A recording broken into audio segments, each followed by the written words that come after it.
Mamlaka ya Mapato Tanzania TRA mkoa wa Iringa imetoa onyo kwa wafanyabiashara wanaokwepa kulipa kodi kwa kisingizio cha kuharibika kwa mashine za EFD. Aidha, mamlaka hiyo imewakumbusha wananchi kuwa na tabia ya kudai risiti ili kuwa na ushahidi wa mali wanazonunua. Akizungumza katika hafla ya futari iliyoandaliwa kwa waandishi wa habari na taasisi hiyo, meneja wa TRA mkoa wa Iringa Peter Jackson Liona amesema kuwa hatua kali zitachukuliwa kwa wafanyabiashara wanaoshindwa kutoa risiti kinyume na sheria. Wanahabari, tunapenda kusema kwamba wanahabari ni kiungo muhimu sana kwenye jamii katika hatua ya msingi sana ya kuelimisha. Jamii ikipata kuelimika, jamii inatimiza wajibu wake ipasavyo. Na kwenye kodi tumeona sehemu kubwa tukiwa tunapita, watu wengi wanakuwa na changamoto ya elimu. Elimu ni kuwafikia mmoja mmoja, lakini elimu ni kuwafikia kwa pamoja kwa kuwahabarisha kodi inalipwa wakati gani, kodi zipi zinatakiwa kulipwa. Lakini tukitaka kuwafikia wengi kwa wakati mmoja, tutawafikia kupitia wanahabari. Changamoto kubwa tunayoipata ni watu kutokuelewa matunda, sio kutokuona, kutokuelewa matunda. Waandishi wa habari, nyie ni mashahidi ni jinsi gani serikali imeweza kufanya vitu vikubwa sana. Tunaweza tukaona barabara zimefunguka, tunaweza tukaona katika huduma ya afya jinsi gani ambavyo majengo ya kutoa huduma za afya sehemu mbalimbali yameweza kujengwa. Tunaweza tukaona mashuleni, shule zinatengenezwa. Tunaweza tukaona na tunaweza kushuhudia kwamba watoto wetu wanasoma bure pasipo kulipa ada.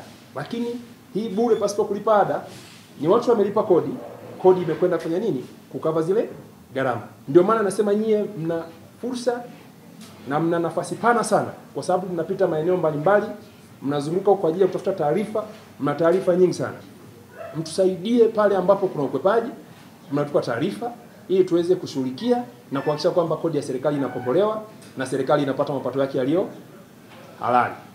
Kwa upande wake, afisa elimu wa mlipa kodi na mawasiliano wa TRA mkoa wa Iringa, Shagaga Gunda, amesema mamlaka hiyo inaendelea kutoa elimu ulipaji kodi kwa hiari kwa makundi mbalimbali ya jamii na kubainisha kuwa TRA pia imeanzisha klabu za kodi katika shule za sekondari ili kuwajengia uelewa vijana juu ya muhimu wa kulipa kodi kwa hiari. Ili tuseme mlipa kodi awe na sifa zipi?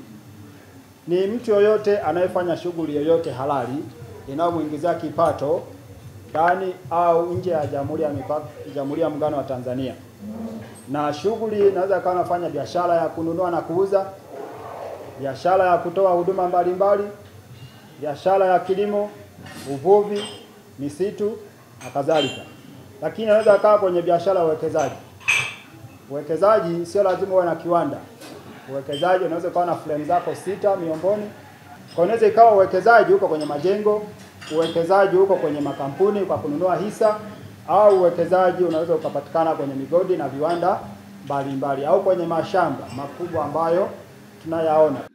Naye mwenyekiti wa klabu ya waandishi wa habari Iringa IPC, Frank Leonard, amewataka waandishi wa habari kushirikiana na TRA katika kutoa elimu kwa jamii kuhusu ulipaji kodi na kuhimiza waandishi kutumia nafasi zao kufichua vitendo vya ukwepaji kodi ili kusaidia serikali kukusanya mapato kwa maendeleo ya taifa.